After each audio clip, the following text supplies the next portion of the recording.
And we are live. So, welcome to episode 281 of An American Werewolf. I am Michael Martin, the American Werewolf. In the house tonight, we've got Frank from The Harsh Truth joining us. Thank you, man. He says, I also am a natural. So, got something in common there with our subject matter for this evening. Thank you for joining us. Thank you for having me. Always a good time talking movies with you and everybody that watches you. I'm glad to be here. Yeah, man. And we've got John K. Alvarez, who says possible is a good word. Yes, and I don't see why that would not be the case. Nice shirt, man. You're looking very bright and festive this evening for Thursday, Friday Eve. I've been out taking pictures of runners who are running for the fallen soldiers and everything else. So I'm trying to grab anything that's close to red, white, and blue that I have that's clean. I didn't want to offend anybody. And yeah, people appreciate that, especially as those that are closest to you. Quite literally. Absolutely.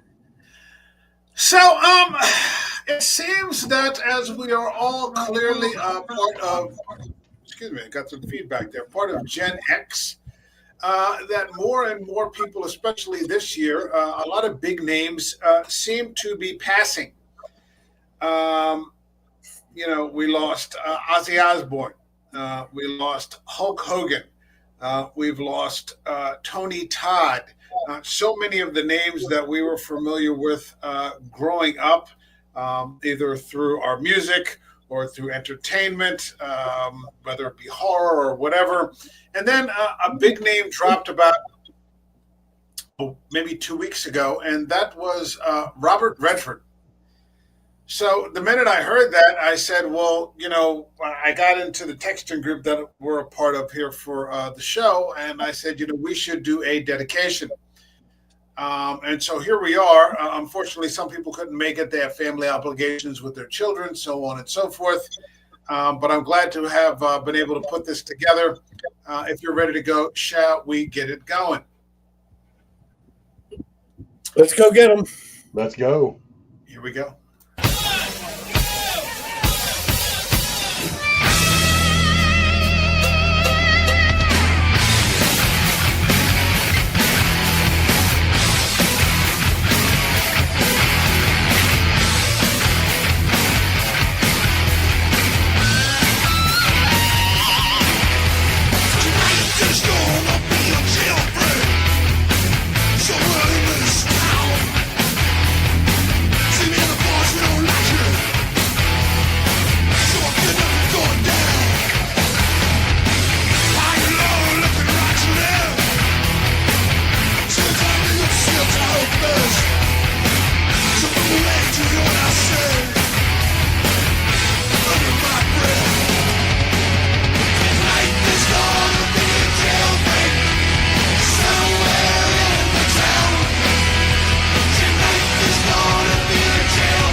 So let's get started with Frank. Any initial thoughts on the great man himself, Robert Redford? Straight up class. I mean, there's some guys just kind of have a certain presence, and there's lots of people who are good actors, but they don't necessarily blow you away when they walk into a room. This guy walked into a room, and there was a vibrance, there was an intensity all at the same time, like even a kindness that went along with it. He was someone who every movie he was in, every time I saw him speaking, he sounded very special. He was happy to be there. He had plenty of very intelligent things to say. I mean, and all this was on top of being one of the most talented actors of a generation.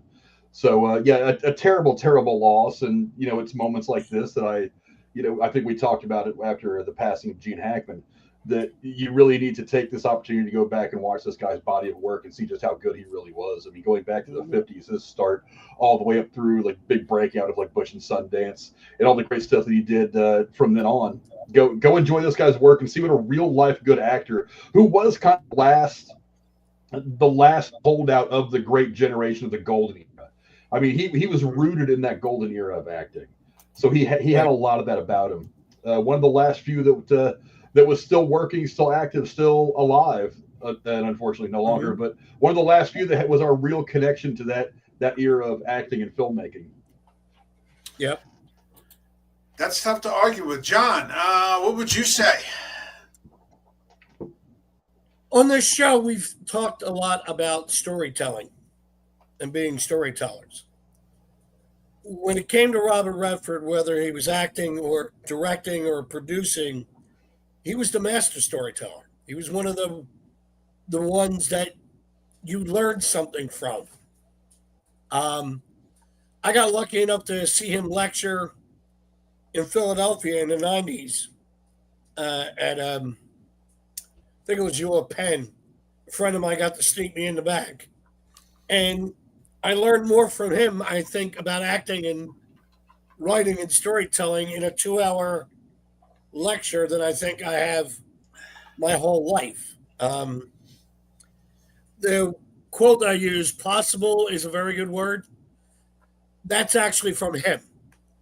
If he did Inside the Actor Studio, and when they do the 10 questions, he said, what's your favorite word? And he went, possible. Possible is a very good word, and I always remembered that. He is the definition when you call somebody an icon, to me. And just the way he can tell a story, even without, how many times I've seen him do a movie where he's not speaking much and still telling it. When I heard he passed away, it was one of the few times I actually stopped and took a few moments, to get myself together, type deal. I was a huge, huge fan. I think that he comes from a generation of, or maybe it was just him, or maybe I'm romanticizing it a little bit, but he seems to come from a generation of gentleman actors. You think of him in terms of Newman, and then a little later on, maybe the De Niros, or the Pacinos, or the Hoffmans, the Dustin Hoffmans, and that sort of generation, maybe a little bit older than those gentlemen are, but just these sort of guys who are just masters of their craft. You didn't necessarily associate them like with De Niro, Pacino, with the mafia movies, this, that, or the other, but certainly commanded the screen with their presence every time you saw them. I go back far enough to Butch Cassidy, and then I could look 40 years later and find him as the lead villain in the MCU, and still.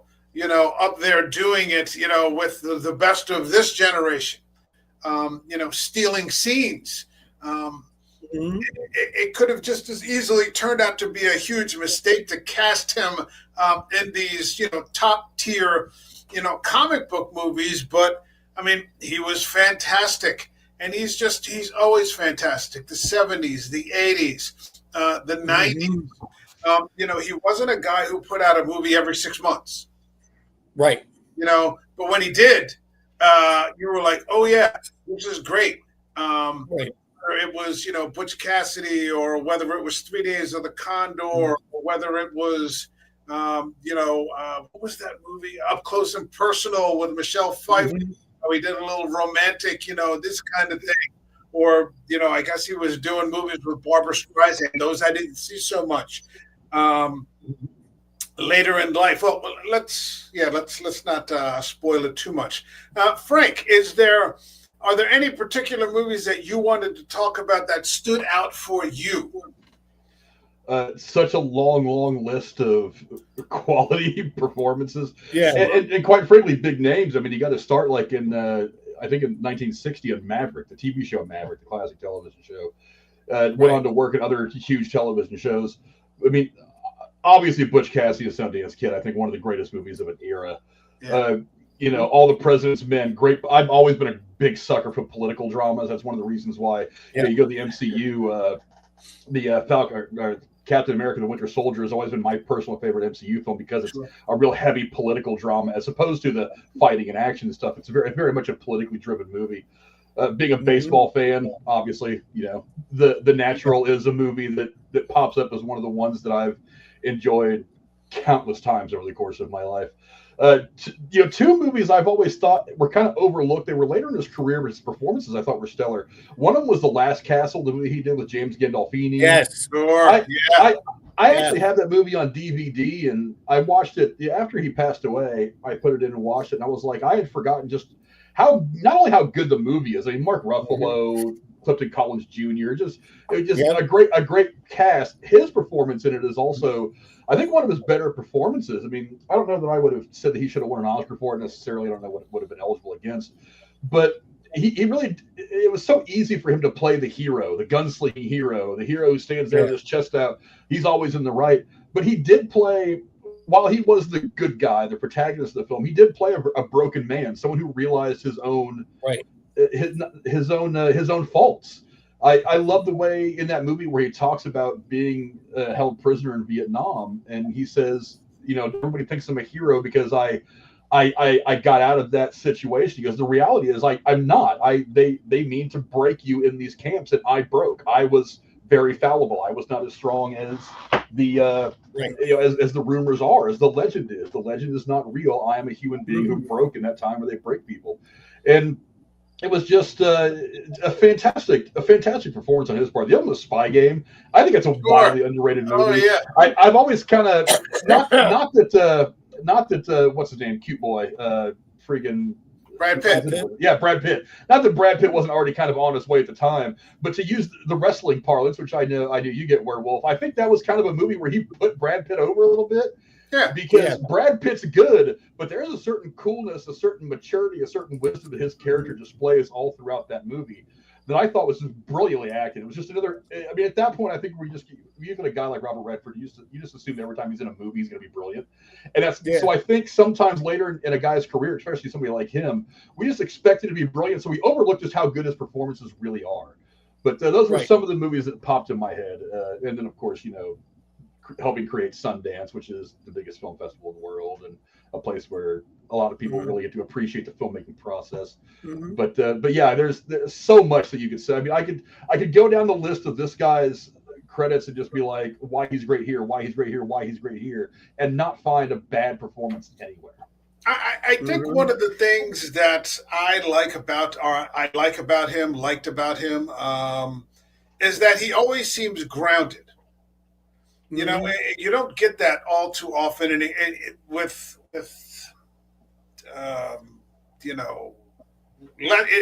less and less the norm. It seems to be as time goes on, with almost like an Anthony Hopkins kind of groundedness. That's just even. There's never any controversies. Feet seem firmly planted on the concrete. Never any sort of scandals or any. He just seemed to conduct himself so well behind the screen, in front of the camera. In life in general, he just seemed well loved by everybody. Just fantastic. We talk about performances, though. Wasn't he? Didn't he play a very attractive sort of death in the Twilight Zone? He played Death in the Twilight Zone. Yeah, he played Death in the Twilight Zone. It's not me that you're afraid of, and he would go on to just explain what it was that you were actually afraid of. Right, and he was like 26, I think, when he did that. Yeah, he played that part, and when he called her mom, I love that in that scene when he goes, "Mom, why are you afraid?" He's just and it's true. He stands. He's so real in things where you could easily go and be fine being unreal, like in Captain America: Winter Soldier, with all the action and the bullets and everything else. When Captain America gives a speech and says it's Pierce who's behind it all, and he just looks at everybody in the room and goes, you know, you know, it's he plays it on a human level, Yeah. even in those cases, and you Yeah, buy it. You love that. even when you got to hear his, Alexander Pierce rationale, it sort of made sense. Right. The way that he pulled it off, Absolutely. it was completely psychopathic, but yet at the same time, you're like, well, he's kind of got a point here, like in the Yeah. extremist sort of way. Right. And I think that had a lot to do with the fact that, Robert Redford was delivering the speech here. But I mean, Exactly. I have to say, my all-time favorite goes back to Butch Cassidy. Oh yeah. Where he's the Sundance Kid, and it's just a perfect film. And unfortunately, after he had passed, I've ordered a copy of it, and it hasn't arrived yet. But I just love that movie. I just absolutely love that movie. There's just not a wasted piece to it. That they're just these sort of lovable, affable, and I don't think that's Right. the real case of the Hole in the Wall gang. No. But the way that they're portrayed there, you just can't help but like them. And of course, Newman, plays his part to perfection there. And but you can't dissuade Redford, who's kind of the shot, the fast kid, the one with the gun, these Right. sorts of, and it's perfection. And anytime that I have a chance to watch Butch Cassidy and the Sundance Kid, I'm going to do it. It's just that fucking good. I mean, what else do you get? You get Hey, let's not forget about Jeremiah Johnson. Jeremiah Johnson. Yeah. Jeremiah God. Johnson is one of those perfect Sunday afternoon, like a rainy Sunday afternoon kind of movies. It's very much a guy movie. About a man, just sort of throwing it all away to go live off in the woods somewhere and, Right. do his thing and be by himself. But it's so fucking good. It is. It's sorry.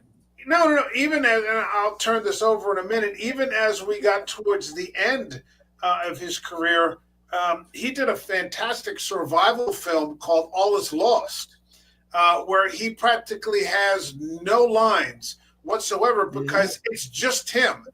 It's just him on the boat trying to survive. Right. So there's no dialogue back and forth to go with anybody because he's just on there by himself, and it is just mesmerizing. It's mesmerizing to watch as he struggles to stay alive in these increasingly deteriorating conditions. So, I mean, we're talking about, decade after decade after decade, and just, never wavering. I mean, it's literally hitting him out of the park. I mean, not to use the natural, analogy, but he just knew how to do it and made it look easy. Effortless is, I think, the word I'm thinking of. You just really followed him, whether it was a drama, whether it was or 3 Days at a Condor, The Sting. Intrigue, Sting. Christ, he did Barefoot in the Park with Jane Fonda and Mike Nichols. And it's still one of the funniest damn movies to me to this day on film. And he just plays it. He plays it, he gives it the right amount of energy that you want to like him no matter what type deal. And that's a talent when it comes to performance-wise. A lot of people sometimes they have to play their own. Well, this is my caricature. It's got to be in the movie, or it's got his caricature was to be as different as the character called for, and I love that. Yeah, that's an interesting point there, because like with a Vin Diesel movie, he's always Vin Diesel. He always plays himself. Right. With Jason Statham, kind of thing, he always plays himself. It's the difference between an action star and an actor. An actor can be fantastic in an action movie and play somebody like Sundance doing these crazy jumps off of. Who are those guys? That sort of thing. To a comedy, like you say, Barefoot in the Park, to something like a musical with Streisand, like The Way We Were, to playing this uber Hydra villain, and all the way going to Avengers Endgame. The range is, it seems to be limitless. You have to take your hat off to the man. He could do anything, it seems, and it's never overbearing. It's never this overbearing kind of performance. He just always seemed to be even. This very even sort of performance. Mm-hmm. He did exactly what he had to do. There wasn't any overacting or anything. He just seemed to understand it, and he could just meld himself into that space. Right. I think. Yeah, you point out him not overacting. Well, you point out him not overacting. That's ironically enough, that's one of the things that has always kind of bothered me about the early years of cinema, all the way up into like really through the 80s, and kind of finally they figured out in the 90s not to do it. He never did that. I mean, he was, like I said, his connection to the golden era of acting, he was directly inspired by the guys like Cary Grant, Humphrey Bogart, Cagney, Gable. I mean, those guys who were considered some of the best to ever do it. So that's why I say he was not only like a part of that, coming into the tail end of that, but he himself was directly inspired by those performances. And those guys didn't. I mean, there were occasions where they would overact, because that kind of happened in the 40s and 50s. But they were also great performers. I mean, I have a bootleg copy of Angels with Dirty Souls, the Cagney, where he plays the killer. Okay. And I watched that about a year ago, thinking to myself, I was like, this is not cheesy acting, the mid-Atlantic dialogue that they all did back in the early days of the talkies. This was like real legitimate good acting, and those are the guys that inspired him as he was coming into the business, like in the late 50s, as he was doing theater work and stuff like that, and becoming an actor. He was watching these guys, how they do it, and that translated into his career. And he was always just perfect for whatever role he was taking on. He would. I know. I had somebody say the other day after he passed, like, well, he was kind of like a lot of other actors these days. He always just kind of played himself. And I was like, well, I think that he was smart about picking roles that he knew would fit into kind of his persona, but also he would also tweak himself just a little bit here and there, depending on the role, to fit the role better. He really didn't care about the performance, not just, I want to be on screen with all these other big actors in this big movie. I mean, he acted opposite Meryl Streep twice. He acted opposite Barbra Streisand. And all through his entire career, he would act across from some of the most beautiful women in Hollywood, and was not outmatched in any way. He was perfectly suited to work with them.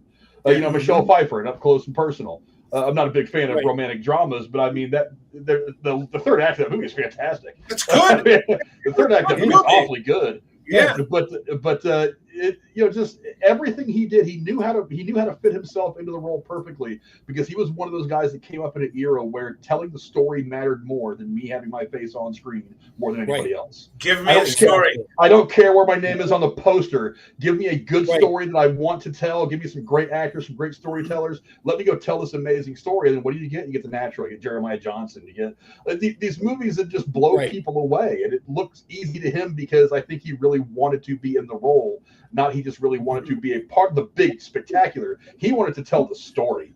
And I think that also goes into his directing career as well, which I'm sure we'll probably talk about here in a minute. Yeah. I think that I was watching somebody, and they were talking about another actor, and I don't want to say, because it's an actor that I like.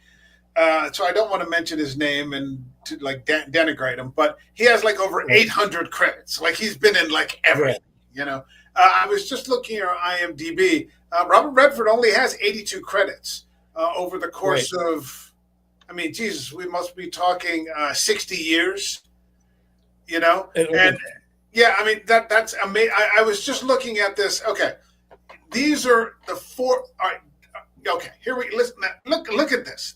These are all happening chronologically.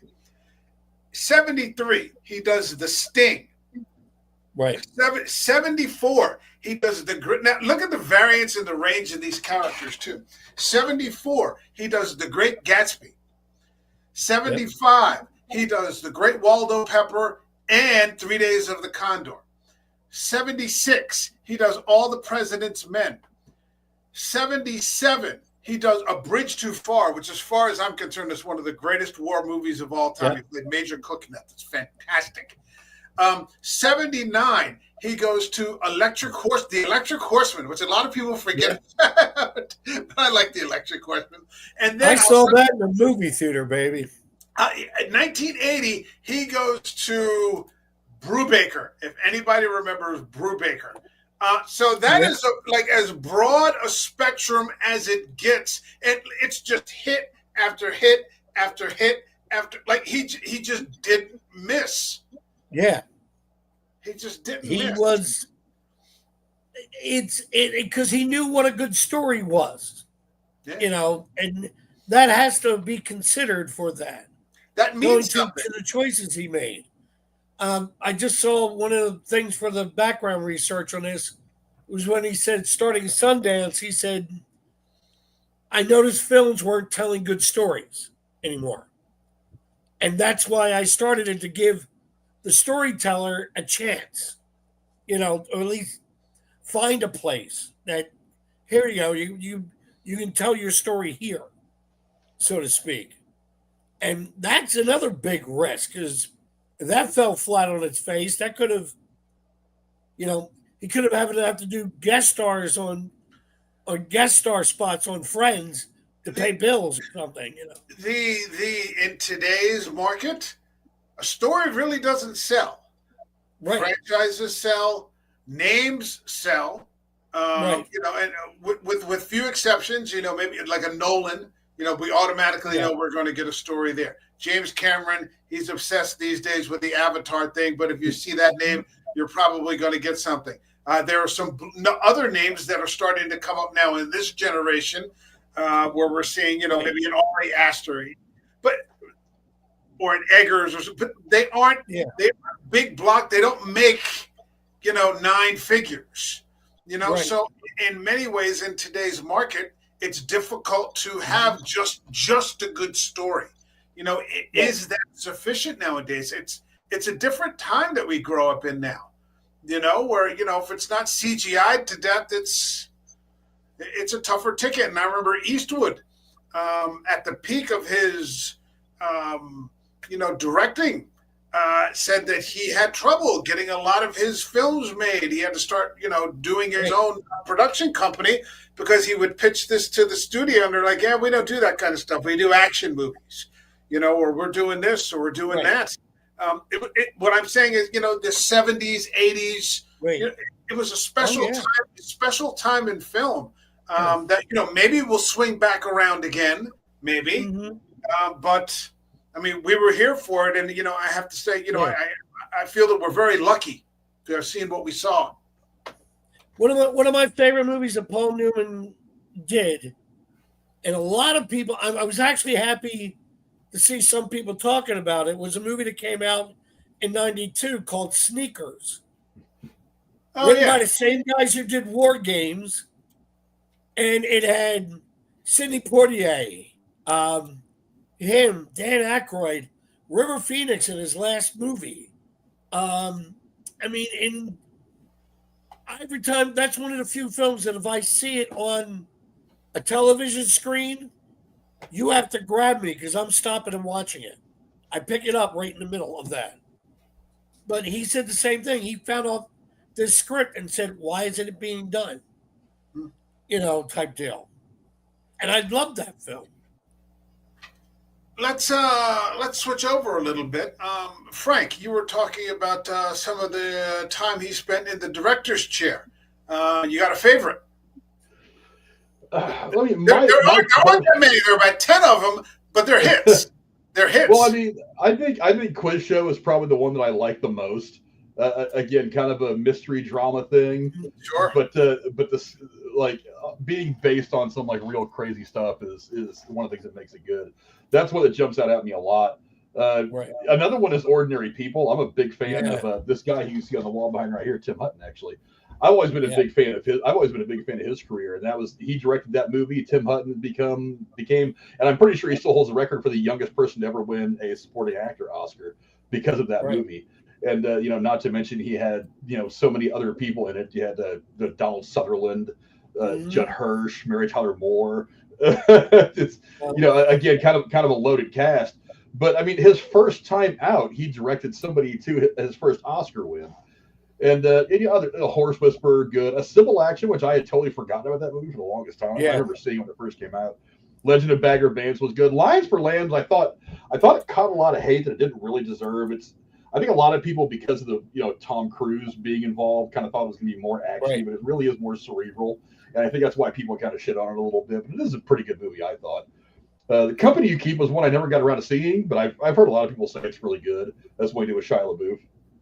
But he also executive produced a lot of stuff as well. The Motorcycle Diaries. I have some friends that are a big fan of that, even though I haven't seen it. Is that the one with Che Guevara? Gael Garcia. Yeah. He also did a lot of docu-series stuff about the American West and the growth of America as a nation and stuff late in his career. But yeah, this Ordinary People is one that really jumps out to me in Quiz Show. River runs through it again. I love it. A young Brad Pitt, probably one of the reasons why he decided to, about 8 years later, get him in Spy Game and kind of help push his career farther. But this guy, between his acting, between his directing, between his helping create Sundance, he really was. He was a true auteur. He was somebody who cared about not just making movies, but the process. Make sure the process was something that was so very rewarding for everybody involved. And I think that when you have somebody like that, you end up getting magic. And like his, like I said, his directorial resume relatively small compared to others, but I mean, like I said, some bangers there. I think Ordinary People is nominated for 3 or 4 Oscars. Yeah, I want to say I don't know if that's right or not. Somebody'd have to fact check me on that. No, for your first time directing, that's not bad. That's granted, he was already Robert Redford at the time, so he already had a name. He had plenty of experience on set. But I mean, but I know there's a lot of first time directors out there that spend a lot of time in front of the camera, and their first efforts are not always great. I mean, we tend to give people a little bit of grace their first time out. But Robert Redford just went in there and was like, Robert Redford, damn it, I have this vision of how I want film to be made, and then he comes up with something like Ordinary People. He was a triple threat in every way. Yeah.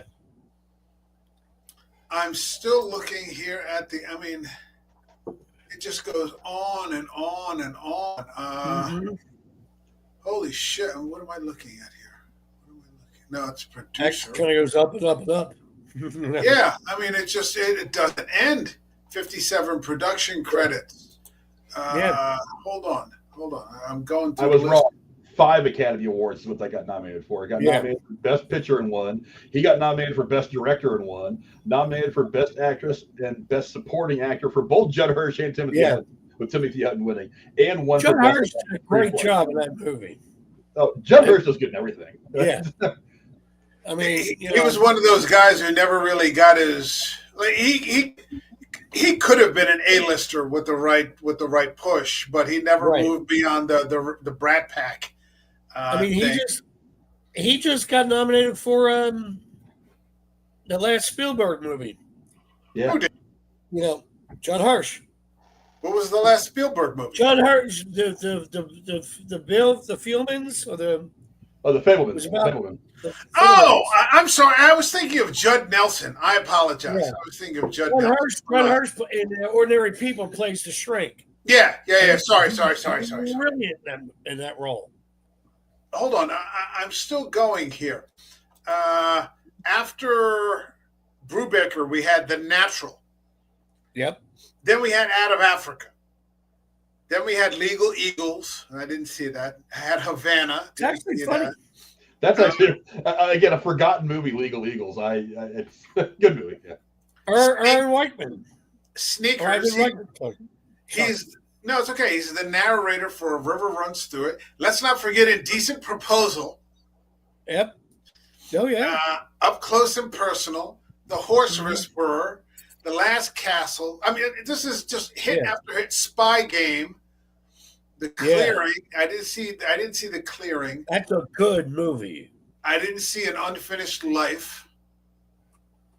He does a voice for Charlotte's Web, Lions for Lambs, The Company You Keep, All Is Lost. That was the survival movie I was talking about. Mm-hmm. And then you get into like Making a Scene. Okay, so I don't know that one. Then we get to Captain America, The Winter Soldier.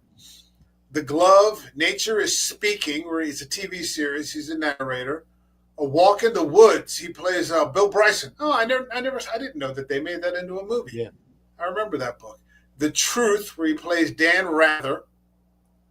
I remember that. He's in Pete's Dragon. The Discovery, Our Souls at Night, The Old Man and the Gun, Buttons, a new musical film, and then we get to the end. We get Avengers Endgame, where he's back. I was actually very impressed that they brought him back for Endgame. Right. They brought him back for Endgame. And I actually started watching that. He's in a TV series, Dark Winds, which is a Native American like crime sort of mystical drama on it. It happens on a reservation. And I actually watched that, but apparently he has an unnamed credit. He's just a chess player in like one of the bars on the reservation, like hanging out. He's playing chess with R.R. Martin. Is he really? Yeah. Okay, I haven't gone past season 1 yet with that. So all right, don't tell me too much. Don't tell me too much. If you get to see Old Man with a Gun, him and Sissy Spacek are great together. They just had a scene posted from that on X about a week ago, like right after he passed. Yeah. You don't get a great resume like this very often. Mm-hmm. Like I said, just marred with no controversy. He just seemed to be the quintessential gentleman, the quintessential actor. He elevated everything he was in.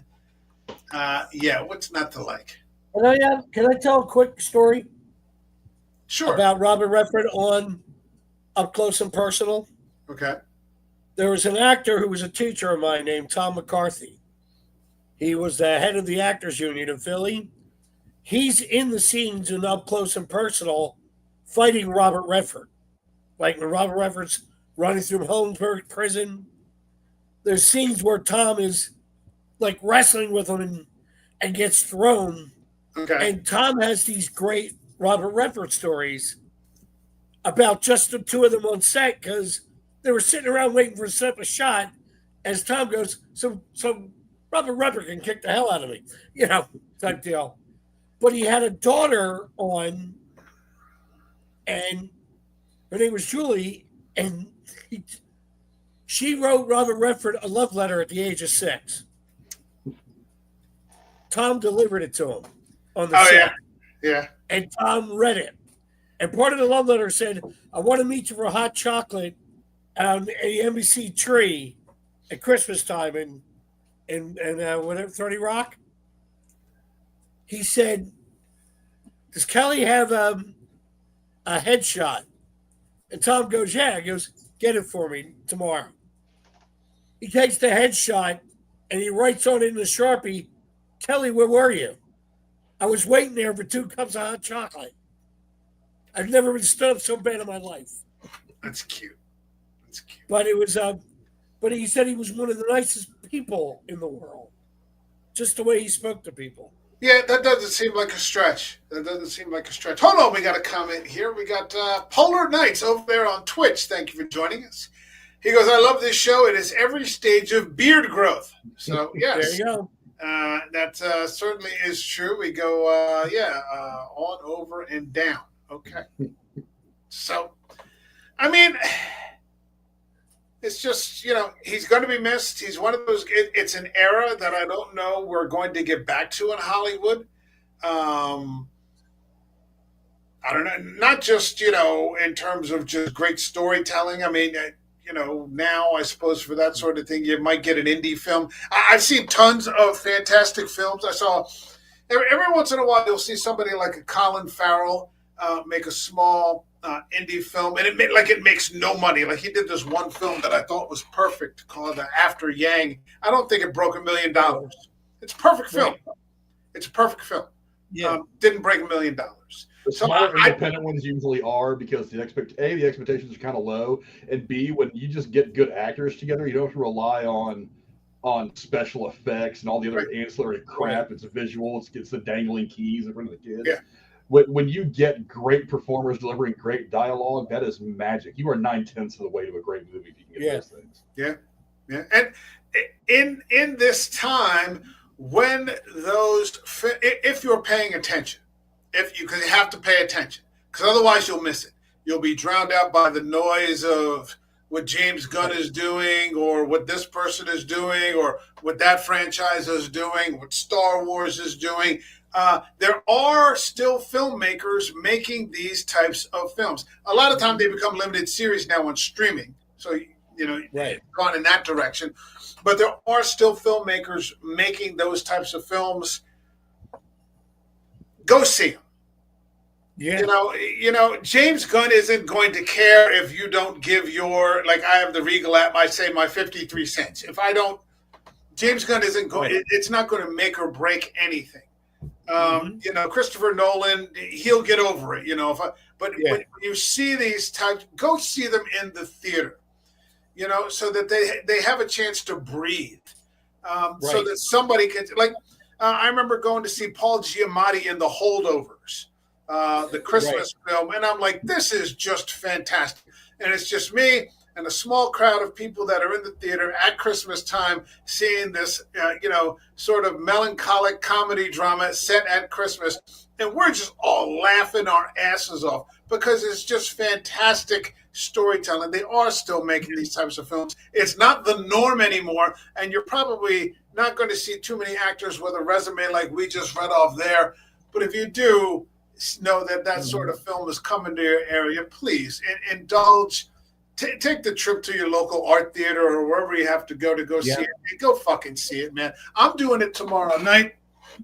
Kogonada, one of my new favorite directors, has got his third film he's dropping, and it's got Colin Farrell in it. I think it's called A Big, Bold, Beautiful Journey with who's the girl who plays Harley Race. Harley Quinn. Who plays Harley Quinn? What's her name? Margot Robbie. Margot Robbie.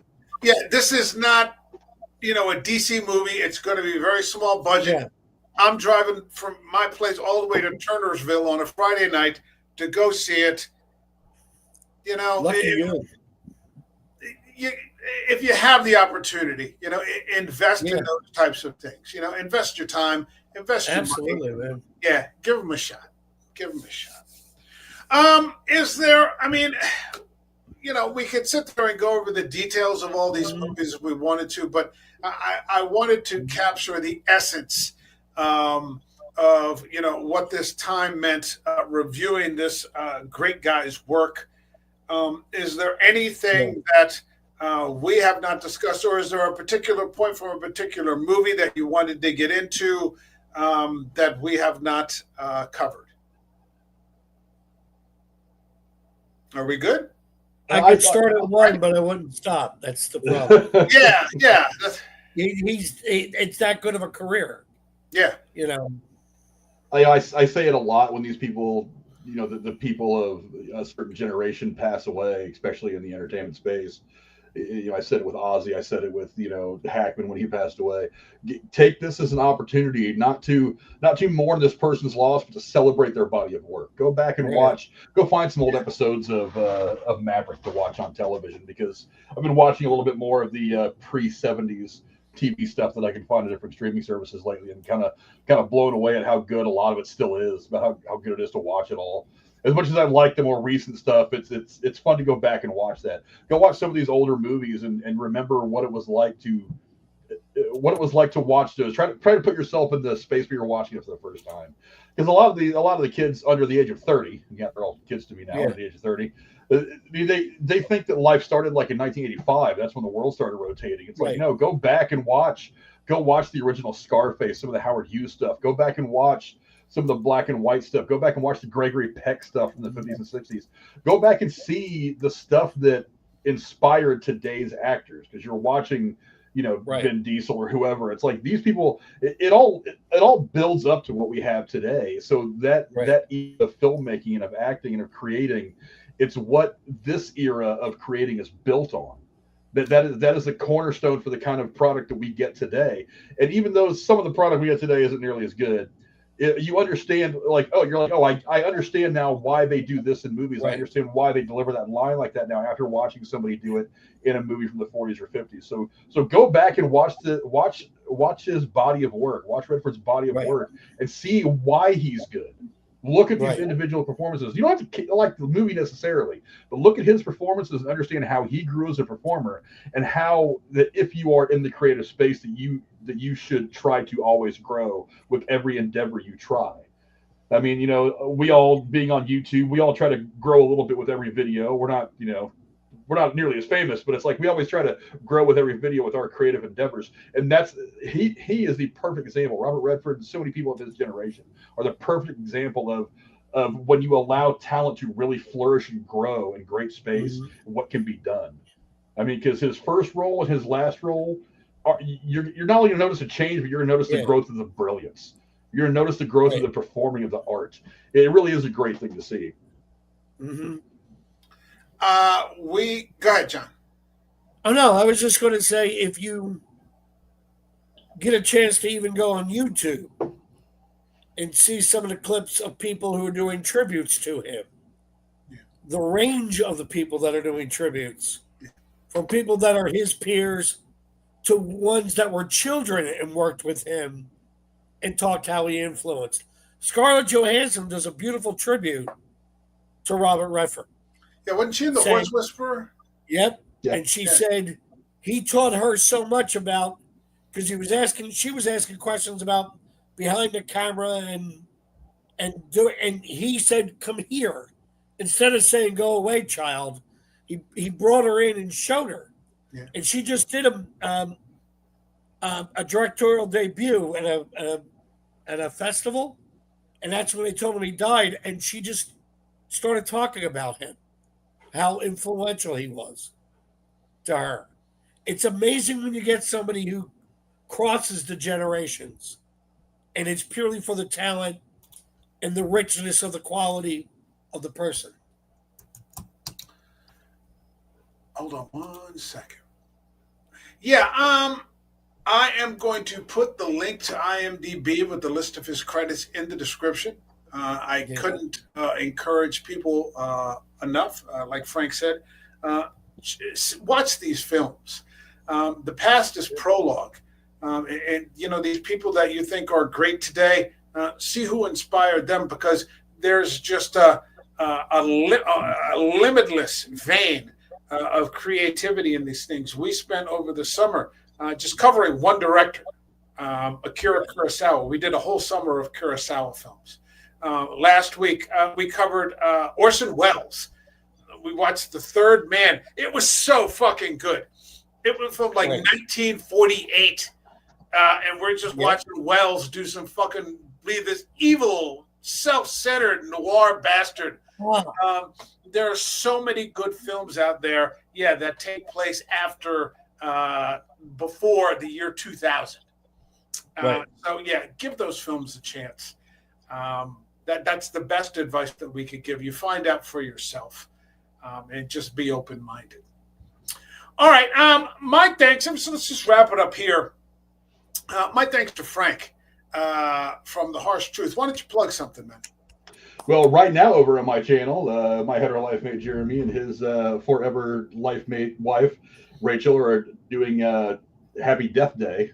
We'll be getting into more and more of the scary stuff as we get into the spooky season. Of course, you know I have two experts in horror at my disposal, so I may as well go balls deep into the scary stuff this time of year. I don't know what we're doing on Tuesday, but I do know that we're going to be getting into the Tron series in the lead up to the release of Tron Ares. So we'll be doing the original, one of the greatest movies that came out of the 80s. Then we'll be doing Tron Legacy, which I've always thought was kind of underrated. I think it was a better movie. I got credit for it.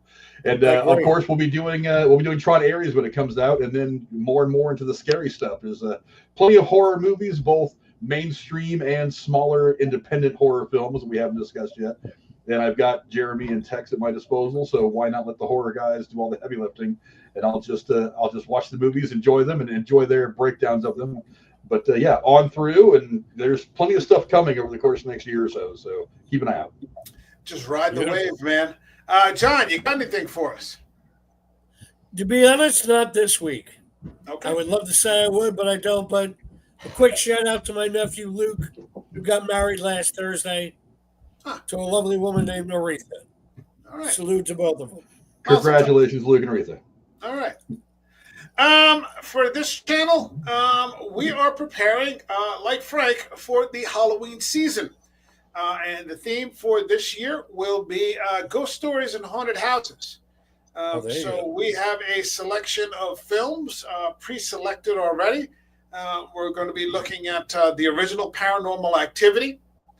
We're going to be going with Ju-on, the original Japanese film that inspired the film The Grudge, the American remake. We're going to be going with Ringu, which is the Japanese film that inspired the American remake, The Ring. And we're going to be going with Guillermo del Toro's The Devil's Backbone, which may be the greatest story of all fucking time. I love that movie. I think, for my money, it's better than the others. We have one more week, though. That won't be starting until October 9th, which means next week we'll have to find a film to fill in very quickly. I don't think we're going to start off. I think we're not going to add another horror film. The channel has expanded now to just cover cinema. So we're just looking for stories. So like last week, we did The Third Man. Carol reads The Third Man. We did a whole summer of Kurosawa. We defined a film to fill in for that slot, and it will be a high-quality thing that is fun to watch or enjoyable to watch and great to talk about. So within the next day or so, I'll have an answer for that, probably by tomorrow. But Halloween's coming, ghost stories and haunted houses. So last year it was witchcraft, witches and witchcraft, and that was a good time. So we'll be there for that. Frank, if you'd like to join us for any of those Halloween films or for anything in general, you're always welcome. Oh, appreciate it, man. Yeah, man. All right. My thanks to Frank, also a natural, and to John K. Alvarez, who insists that the word possible is a good one. We will see you all in the next video. All right. Take care, everyone. God bless you. Have a good one.